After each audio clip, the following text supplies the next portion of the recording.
This is Louise from California Talk Radio, and I am here today with Kris. So, Kris, I do have a few questions for you. My first question would be: define a thought leader in one word. I would say impactful leadership. That's really what it means to be a thought leader. It's not just leading for the sake of leading, but it's having an impact. I love that. So, having an impact. Who is your greatest inspiration in becoming a thought leader? I would say my dad and my grandpa, they both were thought leaders, both came up in the engineering world. My grandpa came here from Sri Lanka, and we started our own family business over 32 years ago.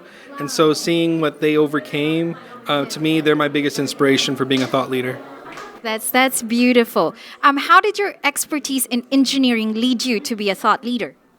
So I understood that in order to be successful in any endeavor, you have to really develop every aspect of it. So really having a vision of what you want to do as a company, but then also understanding what abilities are going to help you to stand out from your competition. And I think if you don't spend enough time developing ability, you're never going to reach that point where you can have influence and impact. And so that to me is how you kind of build on those building blocks to be successful. That's beautiful. Among the three qualities of a thought leader, what is the most important to you? I think vision, because if you don't have vision to begin with, you have nothing to build your foundation on. So vision establishes your foundation and provides the trajectory of where you're going to go as a thought leader. That's beautiful. So as a thought leader, how do you create a purpose-driven influence in your own vision? So I think what that has to do is figuring out the people and the problem that you're supposed to take care of. So when you think about being a thought leader, you're in touch with what your purpose is. Yeah. And your purpose is the problem that you're here to solve, yes, the people that you're supposed to impact, and the position that you're supposed to occupy. So when you understand that, you can really understand what impact you're supposed to have as a thought leader. That's wonderful. Those three key things are dependent on your purpose, pretty much. So how does your faith molded your vision as a thought leader? So for me, I understand that God created me, and the Bible says that He created us in His image and after His likeness. And so God being the original thought leader, He designs us to also have a vision for our lives. And so when we understand that, that is the basis for which we can do creative things, we can develop our ability and our influence because of what God put in us. So for me, my foundation in faith is what propels me in every area to do things with excellence and do things in a way that I make God proud of me and let God know that I did the best with the gifts that He put inside of me. That's perfect. Okay, so you are described as a kingdom entrepreneur. What is its relevance in your life as a thought leader? So I think what a kingdom entrepreneur means is that you're not building a business or you're not building an empire for yourself. I'm building something to build God's kingdom. The Bible says that we're blessed to be a blessing. And so as long as I keep impacting others' lives at the forefront of what I do, that's what it means to be a kingdom entrepreneur. So it means I'm not just building for me, but I'm building to impact others. Quote that, you're blessed to be a blessing. You are a devoted family man. For you, why is your first ministry your family? So for me, it's because the first ministry that God gave to man is the family. And so understanding that if I can't take care of my family first, I have no business running any other enterprise, business, or other opportunity. My wife and my kids are my foundation. They are what I live for every day. And so taking care of them first, that is my top priority as a man, as a leader of my household.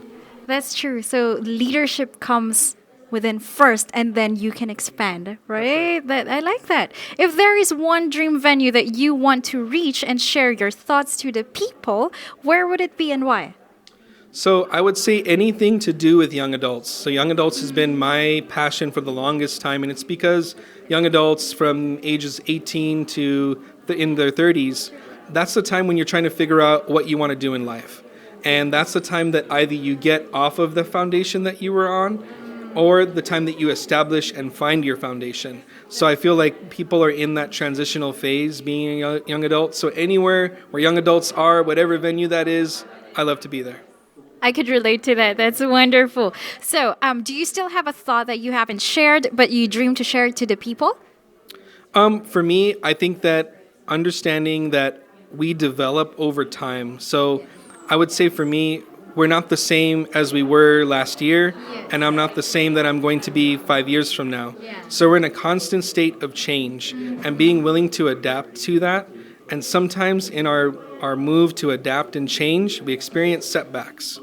And I think a lot of times, even on social media, and I'm guilty of it as well, we tend to share our triumphs and our victories, and we don't share our losses. And so I think our losses are just as important as our victories and our triumphs so we can learn and overcome. So I would say if there's something I haven't shared, probably sharing more of the losses, more of the things that have been setbacks. And I think those can help propel people into success. That's beautiful. We develop over time. And over time, do you think you've reached your maximum capacity in terms of developing on your end? Absolutely not. For me, I've got a long ways to go. So I know that I've got more people I have to impact, more skills that I have to develop. Yes. I want to learn and develop every aspect of my ability to public speak, my ability to lead the teams that I lead, my ability to lead my family, my ability to be a husband. I got lots of work to do. So I think for me, understanding that life is never a finished project. You know, the life is finished when I'm dead and gone. But until the day I die, I'm always going to be willing to grow and change. So yeah, I don't feel like I've hit anywhere close to my maximum yet. Life is never a finished project. That's great. Before I let you go, Kris, I have one more question to you. Your message to all aspiring thought leaders, what would it be?